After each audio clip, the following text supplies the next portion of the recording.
Hey, what's going on, folks? It's time to finally address the VPN. I've been sat on this one for months because I've just been wondering what's the best way to explain this one and how to go about it. Because I had a view on it, and then my view was not necessarily changed, but it was altered. And somebody on Twitter pulled me up on an old tweet of mine and didn't necessarily catch me out, but they showed how what I said currently in a tweet differed from the tweet back then. And I thought to myself, yeah, I really need to get this video. I need to get it out. You know, we've got this big giant elephant in the room that's giving people these easier lobbies, you know, and their KDs are flying through the roof because of it. You know, you've got streamers who were using it in the first year where most people didn't even know that VPNs were being used in this game, and they were able to now propel their careers to where they're now basically thousandaires slash millionaires potentially. And yet the rest of us only caught on like second year, third year in. And now we've got a scenario where these same streamers somewhat are now normalizing the use of VPN, and it's now created a conversation of, you know, was it cheating in the first place if everyone's now saying it's okay to use, or is it still cheating? You know, you've got a lot of the hacker hunters turning around saying it's outright cheating and it shouldn't be used. You know, and then you've got me who's got a very interesting view, but let me, you know what, I don't want to dilly dally anymore. Let's get straight into it. Actually, before we do, like and subscribe, hit the like button, and share this video, please. It would be much appreciated. Alright, let's get into it. At the moment, we're going through an era where competitive games are becoming a chore. Multiplayer games no longer designed with fun being the main objective anymore because, well, being fun simply just doesn't make money anymore. Well, not in competitive games anyway. And if you're having fun in a competitive game, then that means someone else in the lobby isn't having so much of a fun time playing against you. One has to win, and one has to lose. Now, to me, that's life. Natural selection. Say if you ever got on a pitch with Cristiano Ronaldo, arguably the best football player in the world. I believe you Americans call it soccer. If you're an average everyday person, you would expect Ronaldo to wipe the floor with you in a 1v1 football match. Why? Because he put the work in, he put the hours in to be the best. If you put the time and effort in, you deserve all the glory. But what happens now is, we've arrived at a culture in gaming where, due to most knowing full well they can't take on Cristiano Ronaldo, the organisers of the event now want Cristiano Ronaldo to play against you with one leg tied behind his back. You know, just so the clientele doesn't get disheartened. Like, can you imagine Usain Bolt about to start a 100-meter race at the Olympics and one of the organisers comes up to him and says, "Hey sir, Mr. Bolt, can you please put these ankle weights on, please?" I'm sorry, what?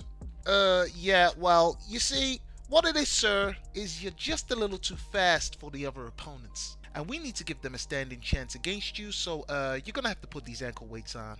New company policy.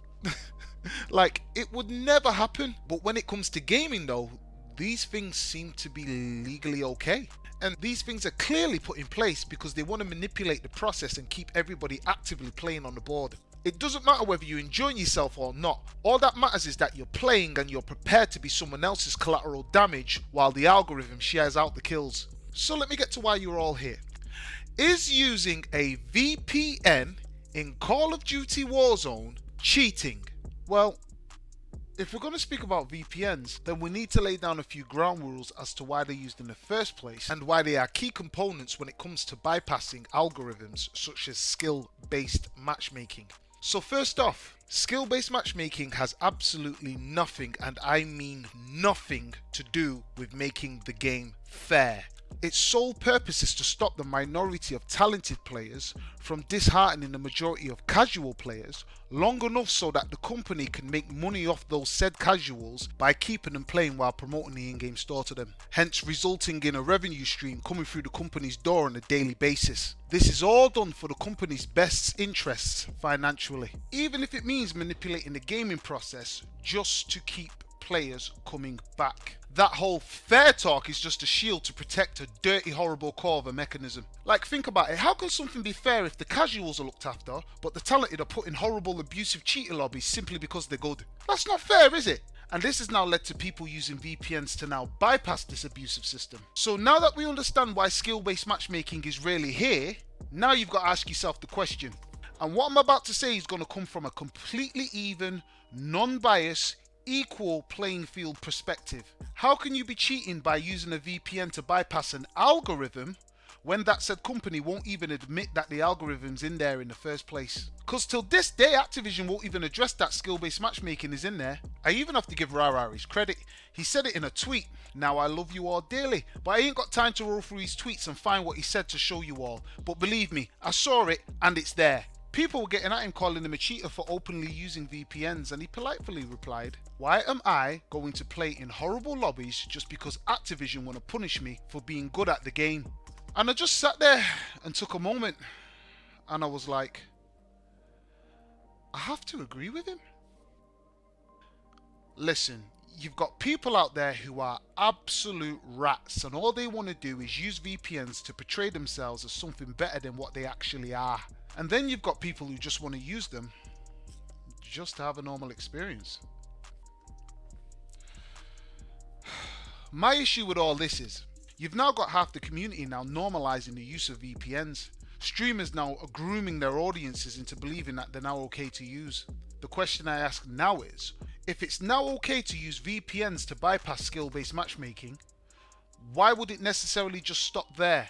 What's stopping people from eventually saying they now need to use Cronus's to bypass engaged optimized matchmaking? Because engaged optimized matchmaking does make your aim assist fail after performing too well for so long. Are we going to watch the community now groom towards that also? It's a rabbit hole that unfortunately can only get deeper. But regardless of where you stand, whether you're using a VPN or not, if you're doing it to compete with the top streamers, don't bother. Those bedroom pros are not better than you. Yes, they can play the game, but they ain't 40 to 66 kills in a Warzone lobby type good. You need to get that out your head. It's all one big giant optical illusion. Now, do I still think VPNs are cheating? With a company suppressing your talents and you're now having to use a software to bypass these in-game restrictions just so your talents can flourish, I just don't know anymore. Listen, there's a lot of people out there that play this game and still don't understand why they're only getting 3 to 4 kills a game, yet they're having to watch top streamers magically get 30 to 40.